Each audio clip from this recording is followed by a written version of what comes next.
Hey everyone, this is Kenny, and today I'm going to be showing you kind of tutorial on something that I did on one of the thumbnails for our Nations video. But in that Nations video, the thumbnail was actually really cool. I really had a fun time making it because it was actually really hard to make and annoying. And in case you guys didn't know what that was, give me a sec. It was this thumbnail. As you can see, it kind of had, because it was Nations and the entire video kept on making Avatar references, I felt like this kind of was a cool thumbnail. And I realized, well, why not make a tutorial on how I did this kind of, like with the fire, the air ball, and the water. So I'm going to go ahead and do that right now. And as you can see, I kind of did a little alternative one. Oh, turn on the sky. Here we go. Do quick render. Scratch that, not quick, because it's actually hard. As you can see, kind of made another form of the water in the air. And actually, ironically, that's not actually air. Just when I applied the texture, it looked pretty realistic on how it did in the show. I was like, oh, why not? Okay, I'm going to do it. So as you can see, this is kind of cool. And I'm going to show you guys how to do it. Let me turn off this. Now, how to do this, first I'm going to show off the fire. Now the fire is really easy because all you have to do is go ahead and get a pyro cluster and a pyro cluster volume tracker. Now this is just this is the pyro cluster, and all you have to do is turn it on fire, and you can edit it. So I mean, if you really felt like it, you can go Azula, that's a show reference, and you can kind of change it like a blue kind of fire, and you can add that on. That's kind of cool. And this is the pyro cluster volume tracker. And personally, I don't know what it does. All I know is you need this on an environment. That's really it. It's just there. Pretty sure it makes it so you can actually see it. Not sure, haven't tested it. Just know, do it. Now on to the, let's say, I'm going to do the water first. And turn this off. So you can see I just got a normal plane. And actually how I did it for the actual picture is what I did. I got a circle and kind of like a, see if I remember correctly, put it on this. I don't remember my X and Y's for some reason. I shrunk it down on how I kind of wanted it, and I went ahead in the view on, and I already like made the characters already standing, so I went ahead like here. I just kept going around, kind of putting these little circles together. Each one kind of morphing around. I kind of just shrunk certain ones, made each bigger. And then I went ahead, got a, no, sweep nerves. Yeah, sweep. It's a sweep nerves, I believe. No, it is a loft. I get my nerves mixed up. They're confusing. I don't like using them, but they're really useful and confusing. So as you can see, like it kind of, oh no, my CDO. Oh, as you can see, kind of replicate this. Go ahead and there, and kind of I just went ahead, dragged it along. So you can just go ahead and do that real fast. However you can. Oh, video rendered again. The video is just rendering all the time whenever I record these now all of a sudden. And I kind of just did that. Go ahead, make that disappear. And I had the water texture already pre-made because this is hard to make. I didn't enjoy it. I made it once, then I saved it and used it whenever I need it. So as you can see, this may take a while. So I'm gonna try to go fast, and a lot of things I'm just gonna kind of like show it to you and be like, okay, this is what I found is a good number for these things.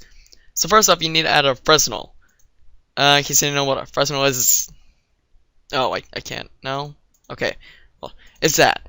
It'll look like that. It's kind of like up and down. Turn back on. And then I went ahead and changed it to kind of like a kind of turquoise. I don't know my colors besides main ones. Kind of like a whitish, really light green. I don't know why that kind of ended up. It looks like swampy water, but then when you actually look at it, it actually looks kind of good. I don't know why or how it just ended up like that. I was like, oh, okay, that works. Then I added a noise, and I turned up the brightness. I'm not sure if it does it automatically, or on the diffusion, yeah.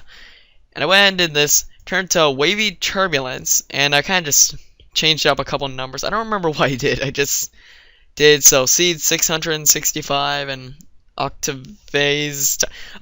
I'm Asian. I can't say your English words. It's 17.5 and potato. Everything else I'm pretty sure I left the same. Yeah, I'm pretty sure. I didn't add luminescence because, I mean, if you really wanted to on kind of cool water, you can add it like that. But then I added transparency and made it like a light blue kind of texture and lowered it down on the brightness because I didn't want it to be too transparent because water isn't fully transparent, but it is somewhat. Especially when you're looking at those kind of images, it doesn't really seem like it as much. Then I added, I lowered the Fresnel reflect. Oh my gosh, I'm bad at English.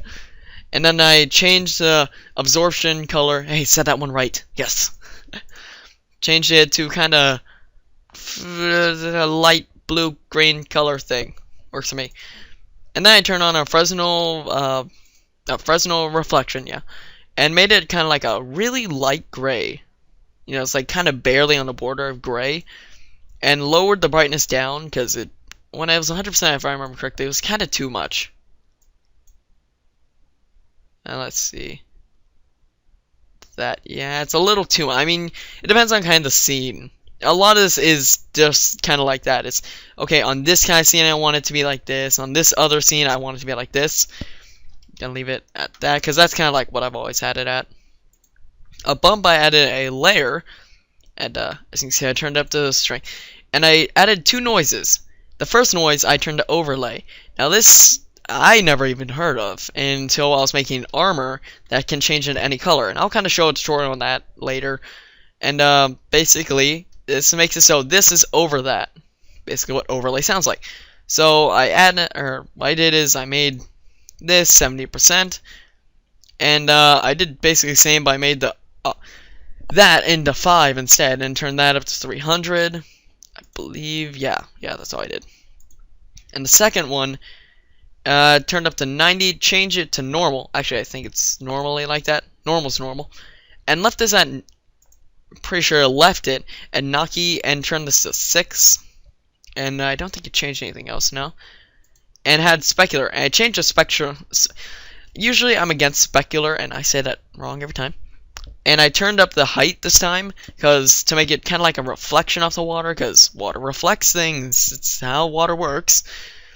And I think if I remember correctly, I changed. Actually, what am I doing? I can just check this. Yeah, I lowered the width and upped the height. Yeah, that was it. And that's how I made the water. It actually ended up really good. I'm kind of happy on how it ended up. It's a good color and has kind of the right amount of reflection I kind of wanted in most of my images. Now let's go on to the air ball. Now obviously for this I just got a ball. Very simple, it's a sphere. And what I ended up doing is I just grabbed my avatar. I actually just got the skin online and put him on the ball, and it actually ended up looking pretty cool. And this is actually a different one, I just remade it or stuff. So that. And on this one is much simpler. I turned down the brightness and got a little brighter color. That way it kind of has that little inner air ball thing in the show. Added some transparency, which I believe everything's the same. Realize I can just... No? Everything's the same. Nope, refraction changed, right. I don't remember all this. Oh, and additive. If I remember correctly, that just adds that color to it. That way you don't have to do all that stuff. That's actually pretty simple. Andrew, if you call right now, I turned the brightness to 15, and the bump I changed to water, and the strength, oh my gosh. Oh boy. And turned the, actually that's just normal. I kept that the same, and changed it to water, and all this was the same, yeah. I just kind of kept it like that. That way it adds like a, ironically, you don't use water on water. It doesn't look right. I just added that. We can go ahead and put the water texture on this. Go ahead and turn this on. That way, and once it renders, what am I doing? I don't want it to do the ball because that takes way too much time. As you can see now, kind of looks like the water's kind of funneling out of it as soon as it's rendering. Yeah, so there we go. Yeah, good. That image actually took some time to render because of all this stuff. That's how you make the water and the air.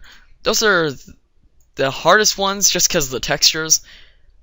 other one, turn this off.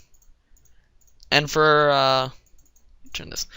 For the fire, that was actually really easy. All I had to do was particles and emitter. Now emitter, if you watch, go ahead and click. It kind of like it'll shoot these out. Now you can hit show objects, and you can make it so like it'll shoot a sphere or something, and that's actually really easy to use. But in this case, I want it to be fire. So what I ended up doing, I'm gonna turn this off, save a lot of time and effort. Actually, I want the environment on. Go ahead and render it, and now it looks like it's a huge amount of fire. And we can change it so it's different density, different luminance, volume, age, circle, square. You can change it any shape or anything like that. And basically emitters, if you kind of know that, you pretty much can get this, kind of change its lifetime, speed, and stuff like that. And that's how I made the fire. It was actually really easy. And I did basically the same thing. I don't know why. I could have done it way easier, but for Toph on the image, she's like bringing the ground up. I just did it because I already had an emitter. Well, all I did is I just grabbed a cobblestone. I just threw 2 on the ground where it looked like her hands would have been pointing. And then I just used 2 emitters pointing this way and this way, and put the cobblestones in there, shrinking their size so it looked like they were kind of coming out of the ground into her hands, which ended up actually looking pretty cool. I liked it. And that's it for this Cinema 4D animation tutorial on textures. Wow, textures. Textures are mean creatures, but they look so good. And it always ends up alright. See you, everyone.